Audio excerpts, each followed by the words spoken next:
Imagine looking down at Europe from space. Cities glitter across the continent, each light powered by a single synchronized machine. On January 8, 2021, that system came seconds away from falling out of sync. Today, we're uncovering how Europe almost went dark. Most people think of power grids as national systems. In reality, continental Europe operates as one massive synchronized machine, stretching from Portugal to Poland, from Denmark to Italy. Every generator inside this system spins at exactly 50 Hertz, not approximately, not on average, but in near-perfect lockstep. That shared frequency is the grid's heartbeat. If it drifts too low, power plants begin to disconnect to protect themselves. If it rises too high, equipment can be damaged.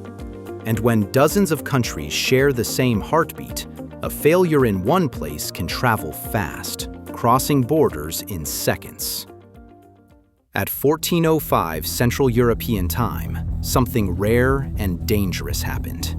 The continental European grid split in two. And from that moment, every second mattered. A sequence of unexpected line disconnections triggered a system separation, dividing the grid into a northwestern and a southeastern electrical island. These kinds of separations are extremely rare, precisely because operators work constantly to prevent them. From the outside, nothing looked wrong. Homes stayed lit, trains kept moving. But inside the system, the physics were already turning against it. Once separated, each half of Europe had a different problem. In the northwest, there wasn't enough generation to meet demand. The frequency plunged to 49.74 Hertz in about 15 seconds. In the southeast, there was suddenly too much power with nowhere to go. Frequency surged past 50.6 Hertz. Both numbers are dangerously close to thresholds that trigger automatic shutdowns built into power plants and grid equipment. If either side had drifted further, generators would have started disconnecting, not by human decision, but by design. Once that process begins, outages can spread faster than operators can react. That's how blackouts cascade. What saved Europe wasn't luck, it was automation. Within seconds, frequency containment reserves activated across multiple countries, responding faster than any human could. Power plants automatically injected or reduced power without waiting for commands from control rooms. Large industrial customers were disconnected under pre-existing emergency contracts. 1,300 megawatts disappeared from the French grid alone, roughly the output of a large power plant, reducing stress on the system almost instantly.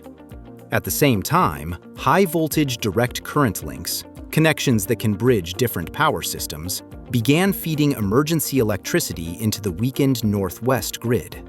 More than 500 megawatts flowed in from Scandinavia, with additional support from Great Britain. These actions were mostly invisible to the public, but together, they stopped the frequency from sliding into a full collapse. Automation bought time, but it didn't fix everything. Control rooms across Europe shifted into emergency coordination mode. Transmission system operators exchanged real-time data, verified which protections had activated, and confirmed that no hidden failures were still unfolding. Every decision was made with caution, because reconnecting unstable systems too quickly can cause even more damage. Their goal wasn't speed, it was stability. At 15:08 Central European Time, just over an hour later, the two halves of Europe were safely resynchronized. The grid was whole again. Most people never knew anything had happened. Nothing failed for the public that day. And that's exactly why this story matters. The grid didn't collapse, but it came close enough to expose how narrow the margins really are. A slightly colder winter day could have increased demand. A delayed response could have allowed frequency to drift further. A different starting configuration of the grid could have reduced available reserves, and in any of those cases, the outcome might have changed. Europe knows this because it's been here before. On November 4, 2006, a disturbance in northern Germany triggered a cascading failure across the European grid. This time, the system split into 3 separate electrical islands. More than 15 million households lost power across multiple countries. Investigators later concluded that coordination failures, limited situational awareness, and insufficient safety margins allowed a local issue to spiral outward. That blackout became a turning point for Europe's grid governance. New rules were introduced. Cross-border coordination improved.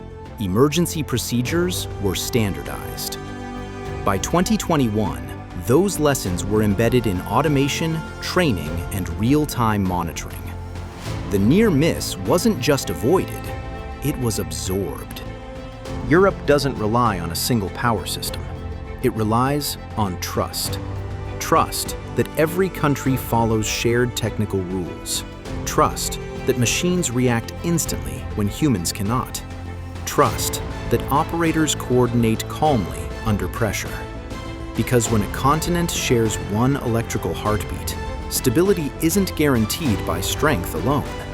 It's guaranteed by coordination. Every second, across every border. This is what lives behind the systems that keep the lights on. If you want more true stories about the hidden systems that quietly hold the modern world together, subscribe to our channel.